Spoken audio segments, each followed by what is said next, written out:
Usa ka madugong aksidente nahitabo sa lungsod sa Barili. Panagbangga sa motor ug laing sakyanan nga miresultas kamatayon sa barangay captain. Adunay live update si Nico Serino. Nico? Yes ba, patay ang usa ka barangay kapitan og naangol ang upat ka mga tawo sa usa ka aksidente nga hitabo kaganihang buntag sa lungsod sa Barili. Pasado alas 9 kaganihang buntag nahitabo ang disgrasya sa may sitio tayong barangay Gibuangan sa National Highway mismo. Ang involved ning maong aksidente, Bob, usa ka motorsiklo, dayon usa ka pick-up ug usa ka 10-wheeler truck. Nasayran nga nito higayuna dunay usa ka pick-up nga nagbiyahe ang iyang direksyon paingon ni siya sa direksyon sa Cebu City.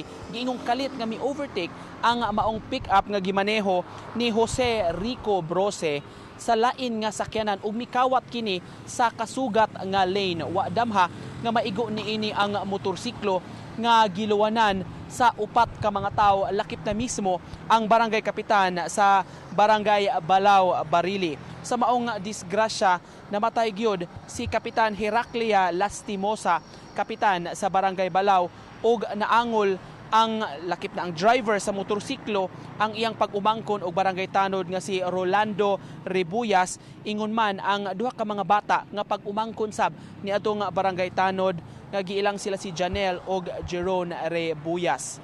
Si Kapitan Lastimosa gidapan ni siya sa Barili District Hospital apan nakabsan gyud sa kinabuhi. Ang driver sa blue nga pick-up nakaangkon sab og minor injuries gumikan sa maong disgrasya.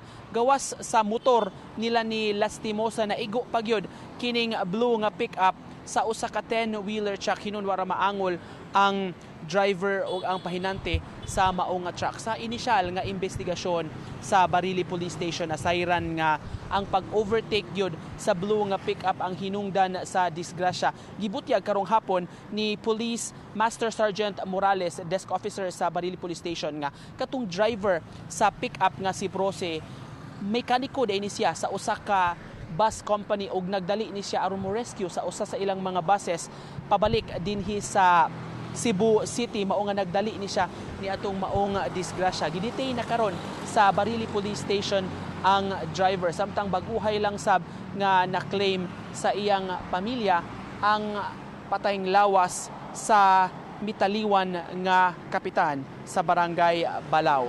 Ang duha sab sa mga biktima katong managpag-umangkon, pag-umangkon sa driver og tanod nga mo'y nagmaneho sa motorsiklo, gidala sa usa ka ospital. Labi na katong 10 anyos, gidala sa usa ka ospital dinhi sa Dakbayan sa Sugbo alang sa further treatment. Padayon pa nga giimbestigahan kining maong insidente sa mga sakop sa Barili Police. Bob. Thank you so much, Nico Serino, sa imong live report.